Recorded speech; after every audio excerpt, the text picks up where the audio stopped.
जय श्री राम मित्रों, आज हम जानेंगे लंकापति रावण के क्यों थे 10 सिर। प्रिय पाठकों, रामायण की अनकही अनसुनी बातों में आज हम बात करेंगे रावण की। लंकापति रावण आखिर कौन था? रावण कैसे बना दशानन? दशानन के हर सिर में क्या एक बुराई छुपी है? रावण के 10 सिर किस बात को दर्शाते हैं? तो चलिए आज इस लेख में लंकापति रावण से जुड़े कुछ अनकहे रहस्य को जानने की कोशिश करते हैं। तो चलिए आइए शुरू करते हैं। कौन था रावण? सबसे पहले हम जानेंगे कौन था रावण। रावण सिर्फ लंका का राजा ही नहीं था, वो महातेजस्वी, प्रतापी, चारों वेदों का ज्ञाता और प्रचंड विद्वान था। रावण के क्रोध से चंद्रमा अपनी गति भूल जाता था और रावण नक्षत्र का रास्ता बदल देता था, जिसके भय से देवता भी कांपते थे। तभी तो कहते हैं श्री राम का शत्रु साधारण नहीं था।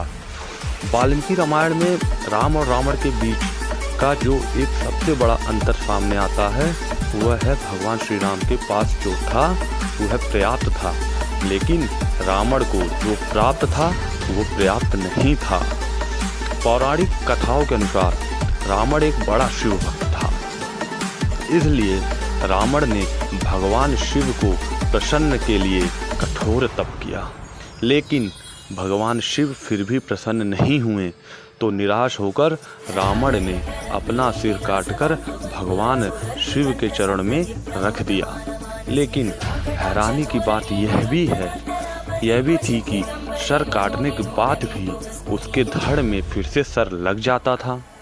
ऐसा वो एक एक करके 9 बार करता है और 9 बार ही उसके धड़ में सिर वापस आ जाता है। जब 10वीं बार रावण सिर भगवान को अर्पित करने जा रहा था, तभी भगवान ने दर्शन दिए और तभी से रावण को दशानन कहा जाने लगा, यानी 10 मुख वाला।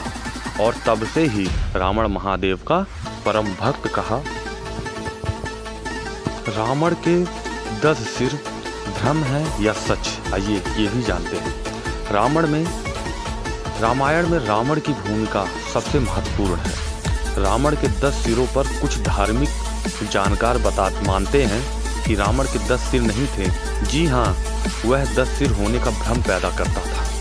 रावण 6 दर्शन और 4 वेदों का ज्ञाता था, जिसके कारण रावण को 10 कंठी भी कहा जाता था। रावण मायावी भी था और 65 कलाओं को जानता था।